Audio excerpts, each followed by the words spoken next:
declarar com fé nessa noite. Adore ao Senhor com as suas palmas a Ele.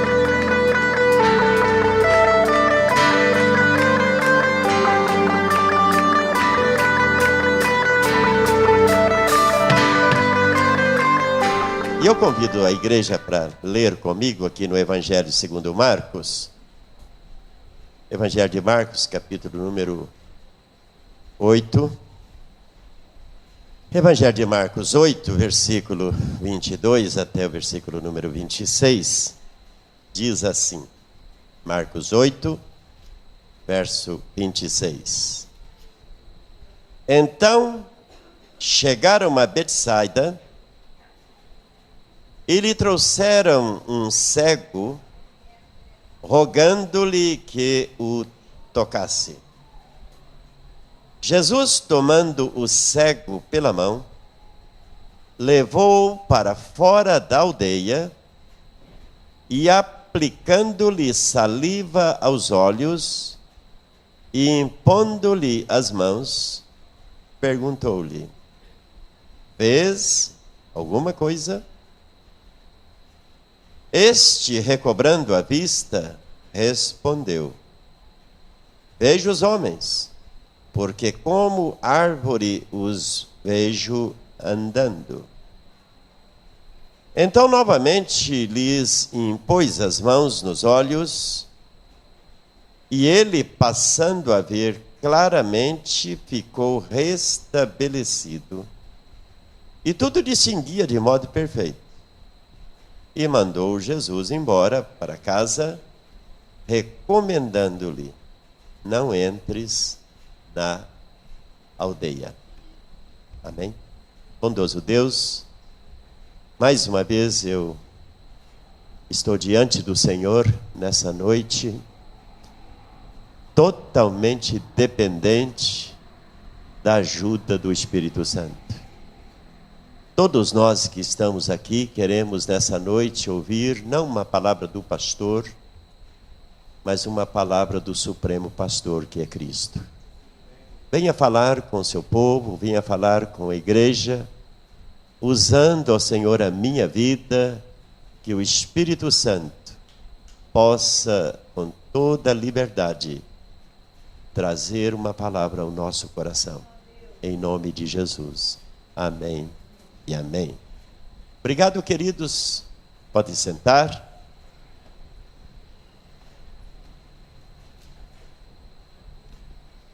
Meus amados irmãos, hoje eu quero falar um pouco sobre este texto da cura deste cego que provavelmente não fora cego antes, porque ele conhecia a árvore, não é verdade? Ele disse: eu estou vendo os homens como árvores, né? Então, diferentemente daquele cego de nascença, do capítulo 9 do Evangelho de João, que aquele homem tinha nascido cego. Mas esse aqui pode ter contraído a cegueira, e havia até entre os judeus na época uma ideia, uma tradição ou uma interpretação que normalmente as doenças eram todas consequência de pecado. Naquele cego que nasceu cego, né? O homem que nasceu cego, do capítulo 9 de João, os próprios discípulos de Jesus tinham essa ideia. Eles perguntaram para Jesus: quem pecou? Foi ele ou foi os pais dele que pecaram para que ele nascesse cego? Aí Jesus disse: olha, nesse caso aí, nem ele pecou e nem os pais pecaram. O que aconteceu com ele é para que o nome de Deus seja glorificado. Então, mas a gente sempre tem essa ideia de que normalmente quando alguém está com um problema, está com sofrimento, vem enfermidade. Sabemos que todas as enfermidades são consequência do pecado. O homem não nasceu para ficar doente, nem mesmo para morrer. Quando o pecado entrou na raça humana, ele não apenas trouxe a enfermidade do espírito, a perca da comunhão com Deus, a doença chamada pecado contaminou a raça humana inteira, e através do pecado, de fato, nós temos um nosso corpo. Por mais que você seja cristão, seu corpo pode ficar doente, não é? Pode ir para o hospital. Cristãos consagrados ficam doentes e morrem também. A gente sabe. Mas eu hoje não quero falar tanto da cura do homem. Mas eu quero falar, irmãos, desse texto, trazendo aqui algumas verdades para nós como igreja e para nós como indivíduo. Para o corpo de Cristo, todos nós reunidos aqui, mas também uma palavra para mim e para você. Em primeiro lugar, queridos, esse milagre de Jesus, como muitos milagres que Jesus fez, foi consequência de pessoas interessadas em ajudar pessoas. Pessoas tocadas no seu coração de levar outras pessoas a Cristo. Já notou que este milagre aconteceu porque diz lá que lhe trouxeram um cego e imploraram, porque rogar aqui é imploraram, pediram que Jesus o curasse. Nessa noite, queridos, a gente sabe que a mensagem da boa nova do Evangelho, ela é missão da igreja inteira. Gostei, pastor Gessé, da sua palavra aqui, quando subiu para orar, do testemunho do que Deus colocou na vida de vocês, vindo para a igreja. Não é verdade? Quantas vezes pessoas estendem a mão e nós nem nos preocupamos, não é verdade? Acha que é mais um daqueles exploradores, e às vezes são pessoas, como o irmão disse, com o nome bíblico, pessoas que, quem sabe, um dia frequentaram uma escola dominical, frequentaram uma igreja, eram pessoas que conheciam o Evangelho e, infelizmente, caíram. Foram levadas de novo para as trevas e estão pedindo socorro, estão pedindo misericórdia. Aqui a gente sabe que era um cego e que talvez por suas próprias pernas jamais ele fosse a Jesus. Se partisse dele, talvez ele nunca teria a oportunidade de chegar diante de Jesus. Mas alguém levou. Nesse mesmo Evangelho de Marcos, no capítulo número 2, temos a cura daquele paralítico, que antes de ser curado foi salvo. Que ali 4 homens se interessaram por um homem. 4 homens não mediram esforços de carregar um paralítico, de colocá-lo numa cama, porque diz que era uma cama, tiraram da sua casa ele acamado e o levaram até onde Jesus estava. E chegando naquele lugar, a sala já estava repleta, a casa não tinha mais lugar de entrar, e eles então tiveram uma criatividade de tirar o telhado e descer aquele leito até o lugar onde Jesus estava, e ali Jesus operou mais um maravilhoso milagre de salvar uma alma e depois tocar no seu corpo e mandá-lo embora, agora carregando a sua própria cama.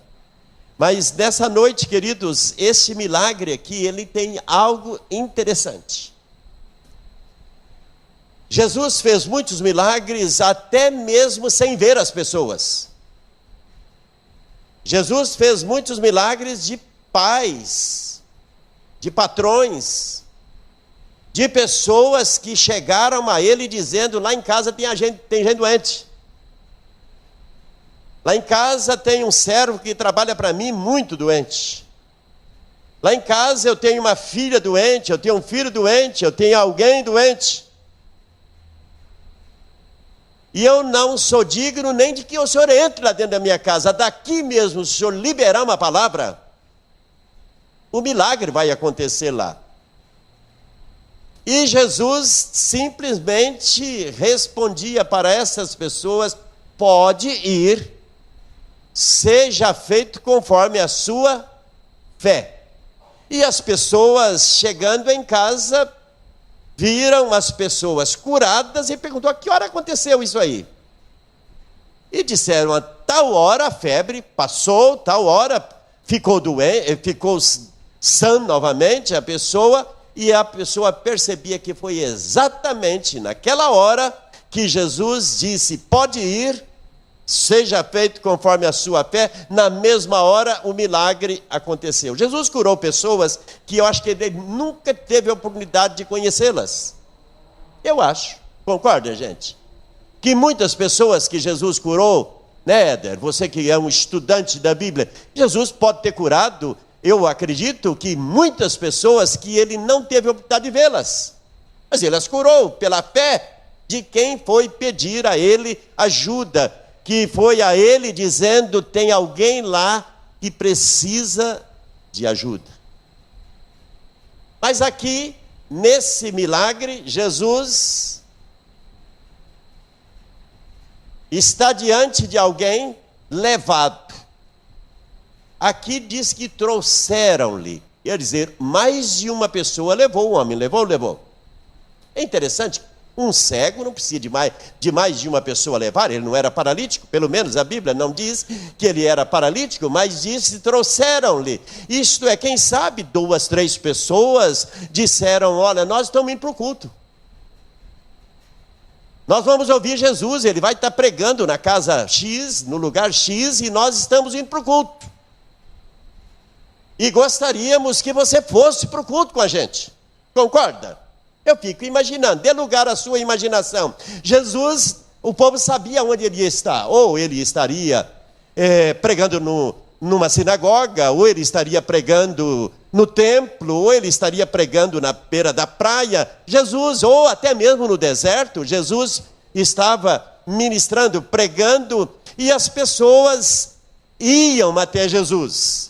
E esses que o levaram já sabiam que Jesus era capaz de curar. Provavelmente tinham visto Jesus fazer coisas tremendas, maravilhosas, e eles então se interessaram, dizendo: nós vamos levar nosso parente, nosso amigo. Eu não sei qual era a aproximação que eles tinham para com esta pessoa, só sei que mais de uma pessoa se empenhou em levar este homem até onde Jesus se encontrava. E chegando lá, imploraram um rogo, dizendo: trouxemos esse homem e pedimos que o Senhor o cure.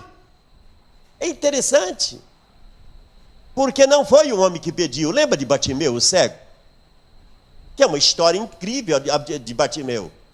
O Bartimeu, ninguém levou ele a Jesus. Ele ouviu que Jesus estava passando por Jericó, o barulho das pessoas, e ele perguntou: afinal, que barulho é esse aí? Olha, é Jesus de Nazaré. O Nazareno está passando por aqui. Ele disse, aquele que faz maravilhas, aquele que faz... Ele me está passando aqui. E ele então começou a gritar. Jesus Nazareno, tem misericórdia de mim. Tem misericórdia de mim. Ao ponto de seu clamor, seus gritos perturbar os próprios discípulos de Jesus, que disseram, fica calado, você está atrapalhando a pregação, o mestre está pregando, o mestre está falando, você está atrapalhando. E ele gritava mais alto ainda. Até que Jesus, então, mandou que ele fosse levado a ele. Mas aqui não vemos, queridos, nenhum tipo de gesto do homem, concorda? Todo gesto aqui foi das pessoas que pediram. Podia ter levado e disse, olha, está aí diante, agora daqui para frente é contigo. Mas não foi, não. Daqui para frente não. É nós que queremos a cura do nosso querido, sei lá o nome. Ele está aqui e imploramos que o Senhor o cure. Jesus toma-o pela mão,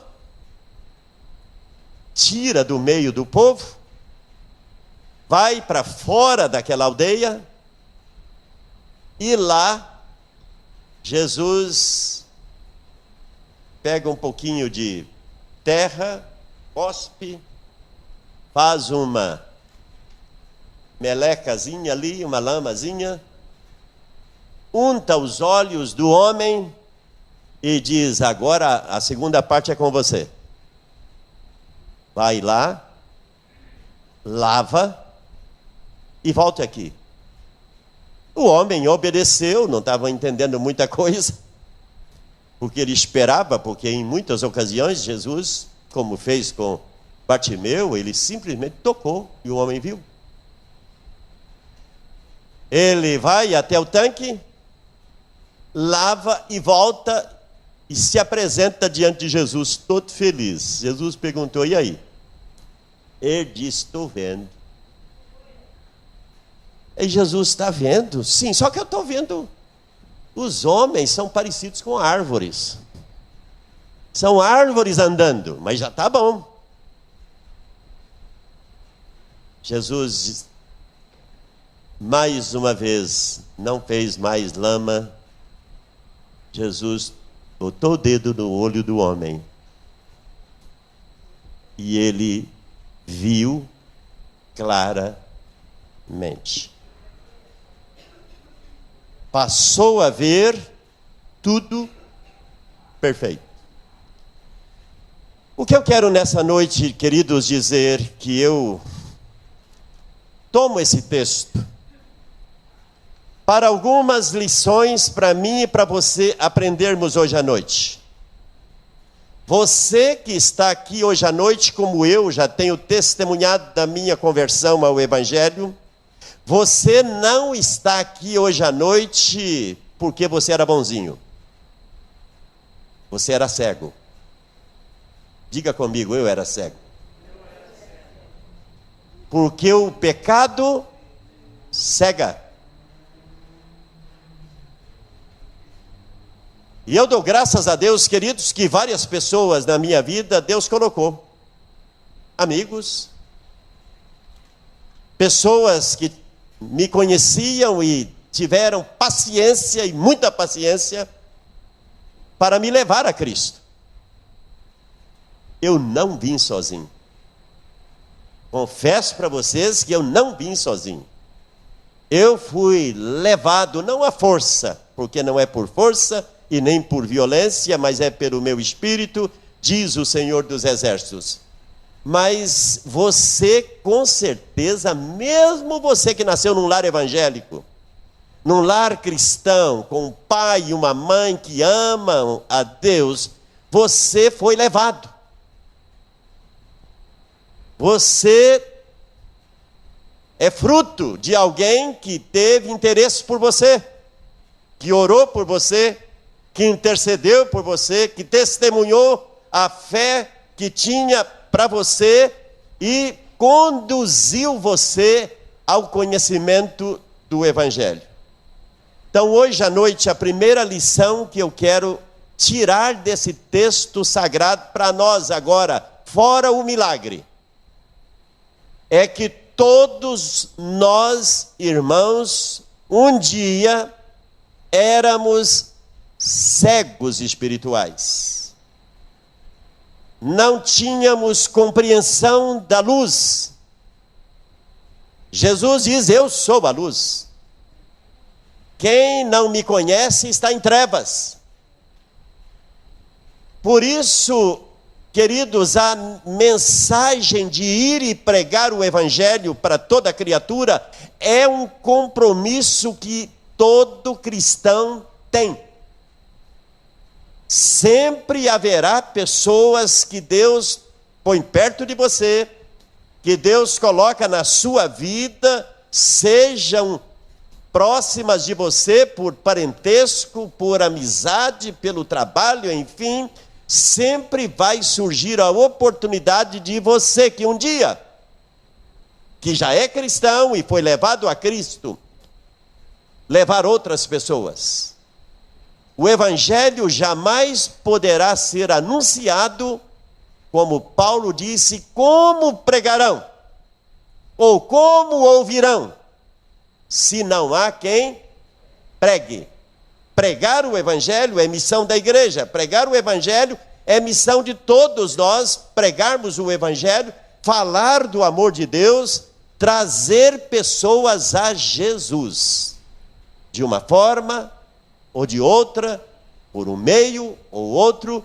Deus, nessa noite, me dá a mim e a você essa missão. Então, a primeira verdade que eu aprendo neste milagre aqui, queridos, é que temos a missão de levar pecadores a Cristo, levar pessoas necessitadas a Cristo, levar a mensagem do Evangelho a Cristo, até mesmo como ouvimos do pastor Gessé hoje à noite. Até mesmo levando a mensagem prática, levando o amor de Deus. Esta pessoa pediu oração e ela ganhou comida. Não é isso que eu entendi? Ela ganhou cobertor? Porque eu prego não apenas dizendo Deus é bom e Ele vai te abençoar, eu vou orar por você, mas às vezes a pessoa precisa de abrigo, comida, roupa, assistência, banho, não é verdade? Precisa. Nós temos um chuveiro aqui.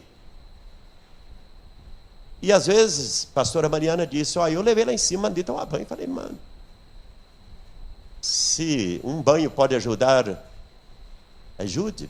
Um dia a pessoa vai fazer, aquela igreja me deixou tomar banho.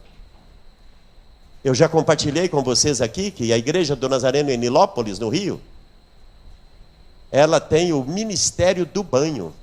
E muita gente converteu, faz parte da igreja por causa do ministério do banho. Porque a igreja está do lado de um hospital, bem do lado de um hospital infantil. E muitas mães precisam ali, quando os filhos estão internados, ficar acompanhando o filho. O filho internado precisa de acompanhante, mas o hospital não oferece banho. E está bem do lado da igreja, bem próximo da igreja. E algumas dessas pessoas começaram um dia a perguntar, mas está precisando de um banho? Faz 2 dias que eu estou aqui com meu filho e eu não tomo banho. E então o pessoal da igreja disse, não, entra, toma banho. Só que aquela mulher chegou no hospital e falou para as outras mães, olha, ali na igreja eles deixam tomar banho. Você está entendendo? A mensagem corre rápido, não é verdade? Naquela igreja ali eles deixam tomar banho. E a mãe fala, não, então eu vou lá pedir para tomar banho também. E foi. E irmãos, e incrível, começaram a ir ali conhecer. De repente, mas uma igreja dessa deve ser uma igreja boa. E aí muitas pessoas foram para aquela igreja, começaram a ser atraídos por causa de um banho. E depois viram que, por que não, além do banho, dá um lanchinho também. Você toma banho, depois toma um lanchinho aqui, um cafezinho. Você está entendendo? Irmãos, o que eu quero dizer hoje à noite, levar pessoas a Cristo é um compromisso meu e seu, como filhos de Deus, é nossa missão. E ai de mim, como diz Paulo, se não pregar o Evangelho a tempo e fora de tempo. Então esta é para mim a primeira verdade clara desse texto sagrado, irmãos, que está diante de nós. A vontade de Deus é salvar pecadores. Vocês creem? Esta é a vontade de Deus. Salvar aqueles que estão perdidos. Deus ama tocar em pessoas. Deus ama salvar pessoas. Meus amados, mas esse milagre ensina-me outra coisa. Por que Jesus não curou o homem 100% da primeira vez? Hein, Luiz? Você que gosta de terra. Por quê? Como eu disse, se ele curou cegos que nem foram tocados por ele, só ouviu a sua voz de autorização, dando autoridade para cura, e na hora a pessoa foi curada. Por quê? Por que Jesus fez um milagre, eu diria assim, tão artesanal? Um milagre estranho, não é verdade? Terra com saliva. Essa mistura de saliva, só que a saliva era de quem? De Jesus. Espero que não invente esse negócio aí, irmão, de ficar... Daqui a pouco vão inventar, viu? Hoje nós estamos vivendo na época da invencionice, né? Eu acho que deve ter já alguém que ficar cuspindo o dia inteiro e chegar em... Tem um monte, né? E aqui vão fazer uma lama, e essa lama eu fui para o monte lá orar, 15 dias de consagração no monte para cuspir, e já trouxe a lama pronta, e quem quiser ouvir, venha que eu vou enfiar lama no seu ouvido e no seu olho, e você vai ficar curado. Porque tem de tudo hoje, irmãos. Só a misericórdia do Senhor. Um dia desse eu vi uma cena incrível, né? Uma meia dúzia de homens numa montanha, irmãos, e tinha... Agora estão levando garrafão dessa água mineral, garrafão de 20 litros. Tinha pilhas de água dessa do pastor Israel ali, água de 500 ml, mas tinha garrafão também naquela montanha. Eu acredito que para ser vendido por uns R$50 cada garrafinha de 50 ml. Mas, irmãos, olha, é uma coisa incrível isso aí. Mas, irmãos, quem fez isso não foi homem, foi Jesus Cristo. Os métodos de Deus nem sempre, irmãos, precisam ser repetidos. Não vejo na história da igreja Paulo fazendo isso. Pedro, João, Tiago, nenhum dos apóstolos fizeram. Foi um momento único no ministério de Jesus.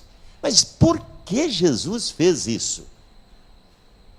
Porque ele não curou da primeira vez.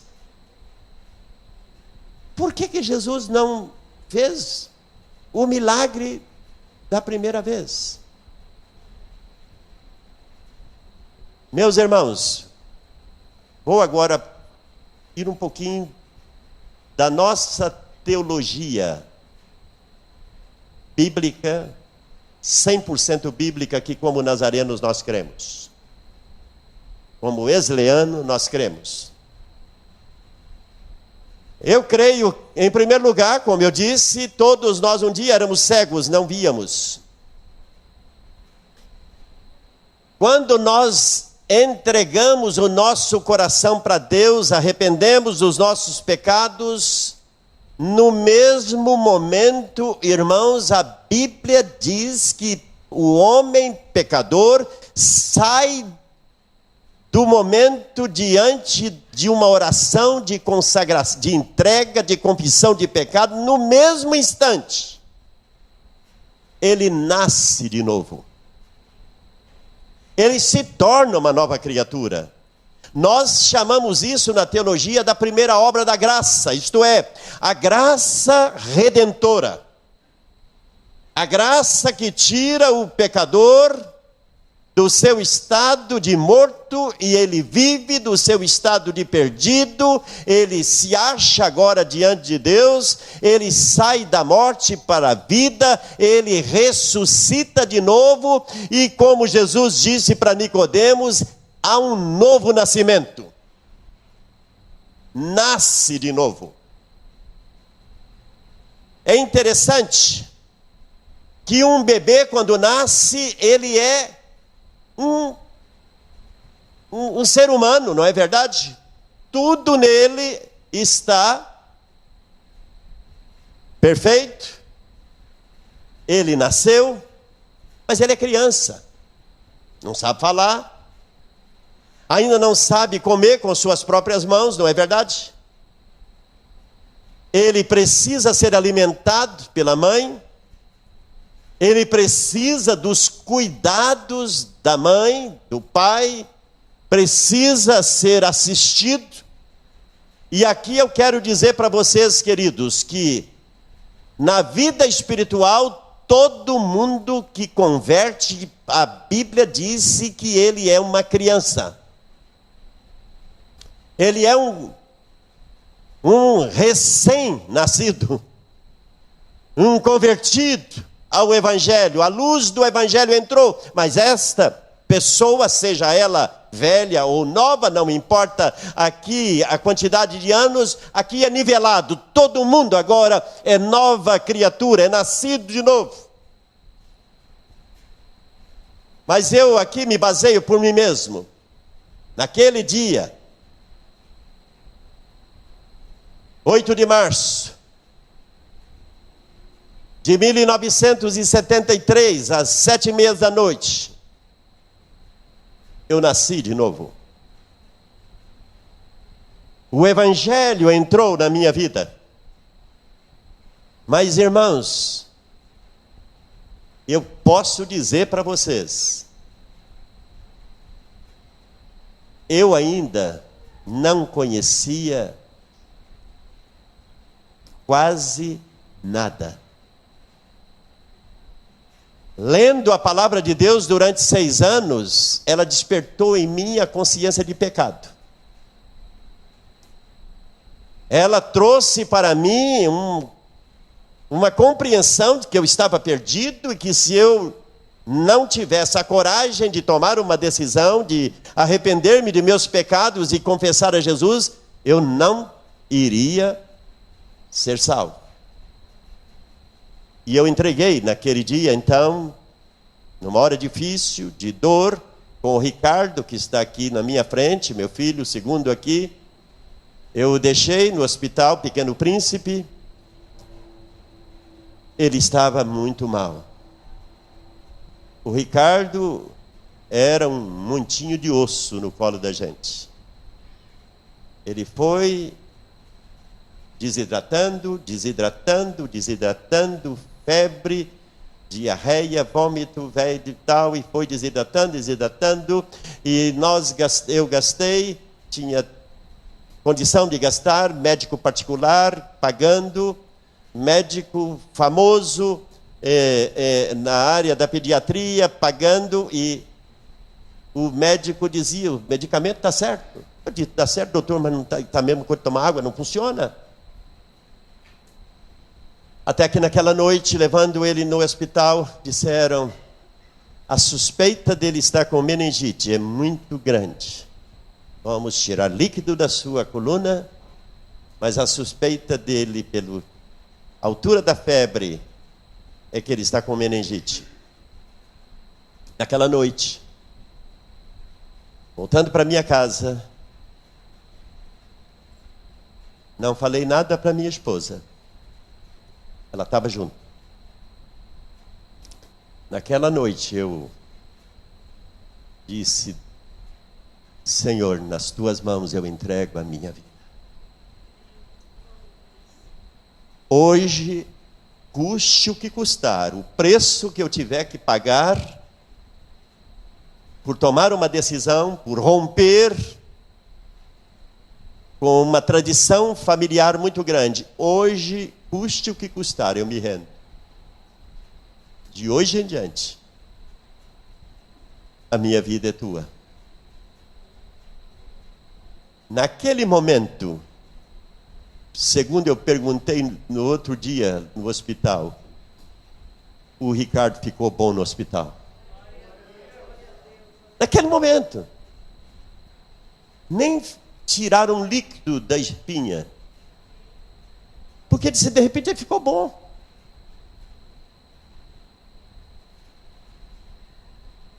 Meus queridos, naquele dia eu nasci de novo. Só que eu não tinha uma visão clara do que era realmente ainda o reino de Deus.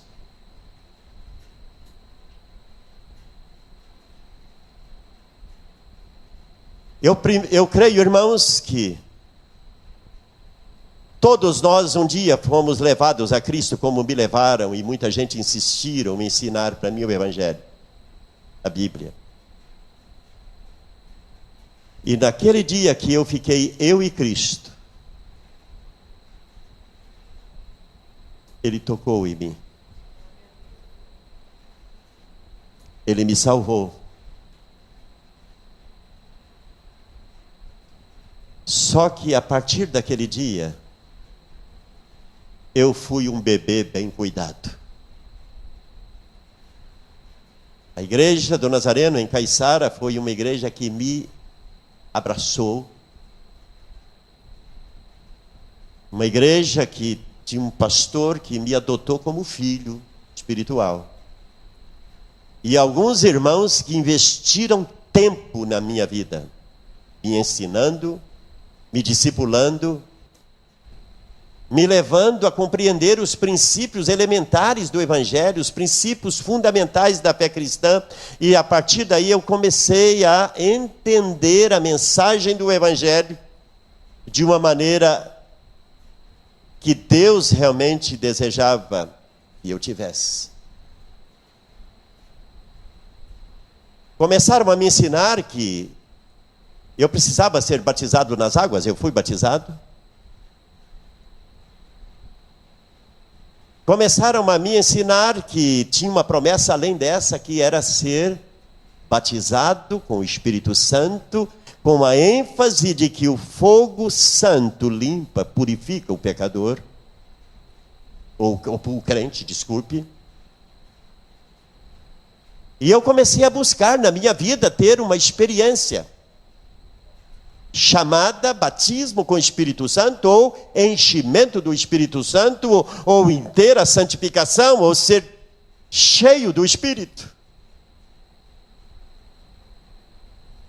Mais ou menos 1 ano e meio depois da minha conversão, eu tive essa experiência. Muitos a têm, a questão de meses.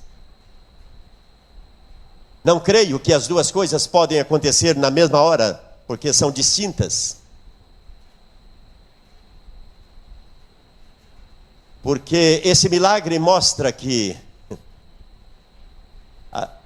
Jesus quer que você tenha visão, mas Ele quer que você tenha uma visão clarificada. Clara, diz que o homem passou a ver tudo claramente. Infelizmente, irmãos, muitos cristãos ficam contentes de ver homens como árvores. Boa parte da igreja hoje tem uma visão ofuscada do evangelho verdadeiro. Porque foram a Jesus e foram tocados, são tão contentes que esqueceram de continuar. Temos que ter a mesma sinceridade que o homem teve com Jesus. Senhor, estou vendo. Mas se eu puder ver perfeito, eu gostaria. Vendo eu já estou, mas se tiver algo mais para a minha vida, eu gostaria de ter.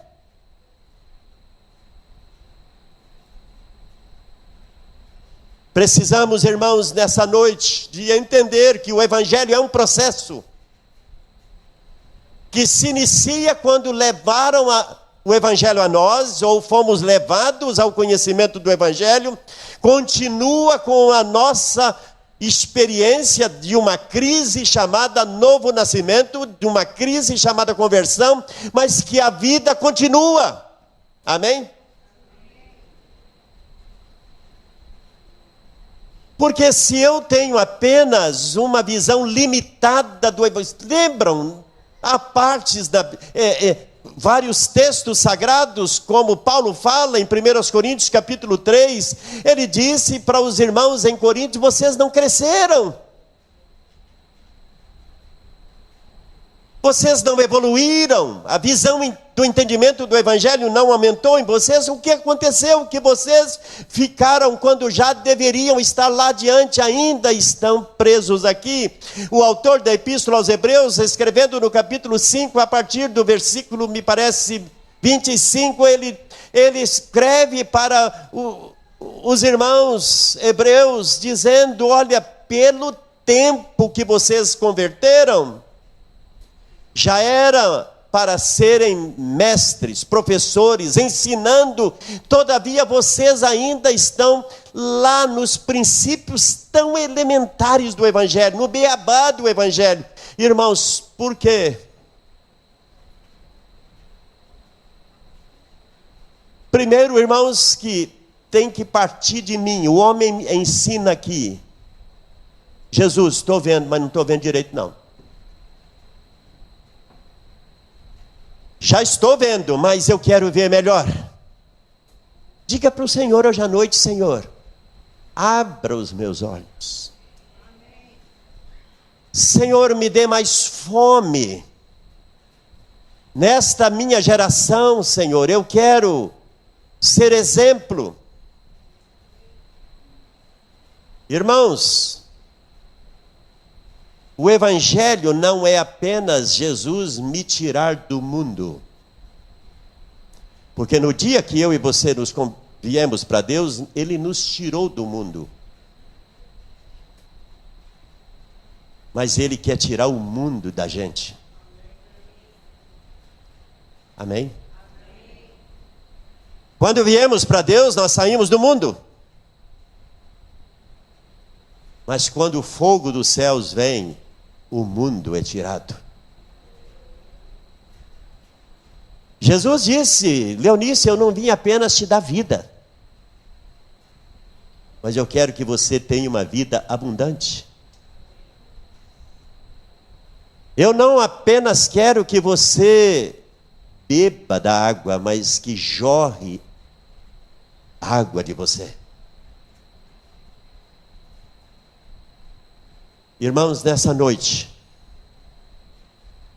eu creio piamente que o evangelho de fato é ensinado, e eu creio que este milagre Jesus fez para nos ensinar essa lição. Simples, essa lição que Ele quer tocar de novo em você. O que Ele deseja de você hoje à noite é sinceridade, dizendo: Senhor, toca de novo.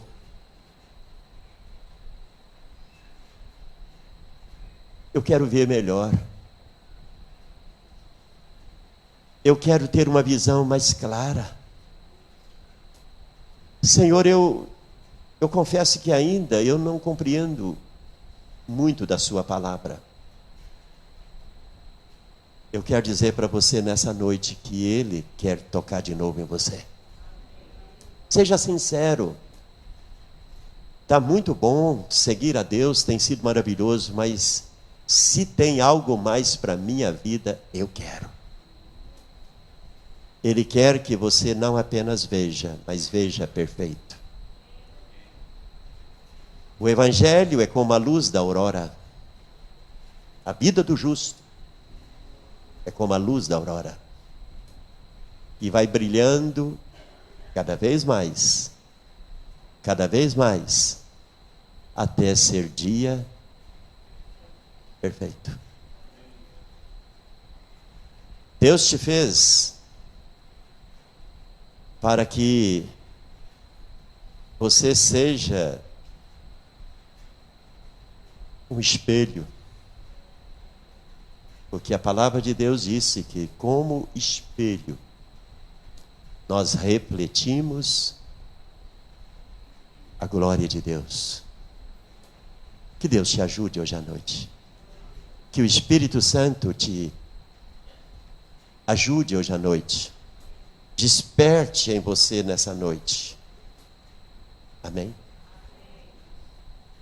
Fiquemos em pé.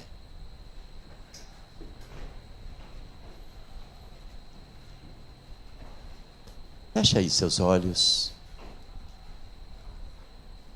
Como você está?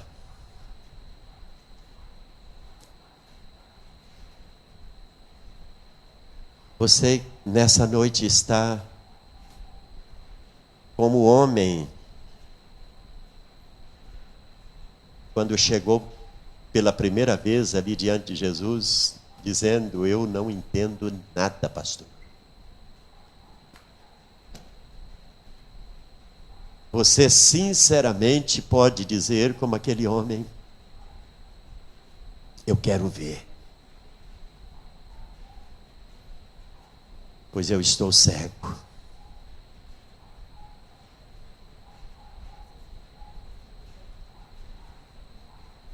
Mas quem sabe hoje à noite você está como um homem que foi lá, lavou e voltou e disse para Jesus: eu estou vendo,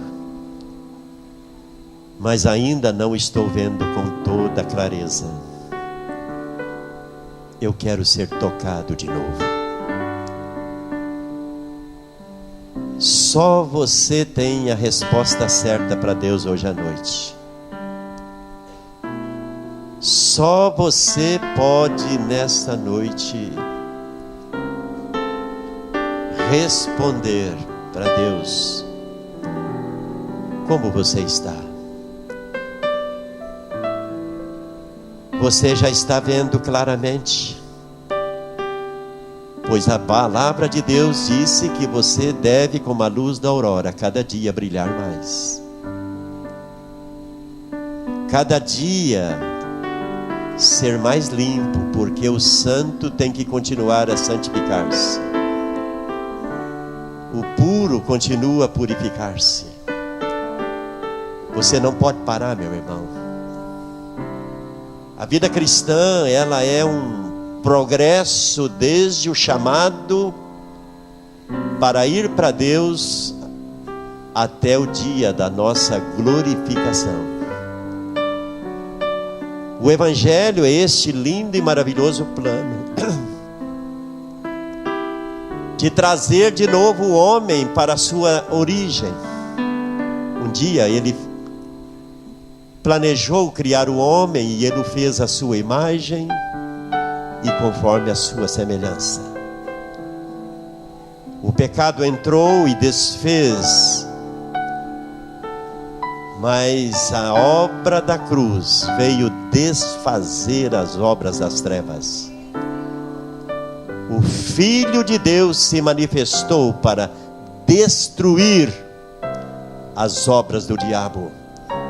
E nesta noite, o Evangelho esse maravilhoso pleno, completo, glorioso plano de Deus de trazer de novo o homem para a presença de Deus e ser aqui na terra imagem de Cristo, andando como Ele andou, sendo seu representante aqui na terra, sendo aqui de fato não apenas com o título de cristão, mas tendo as marcas de Cristo.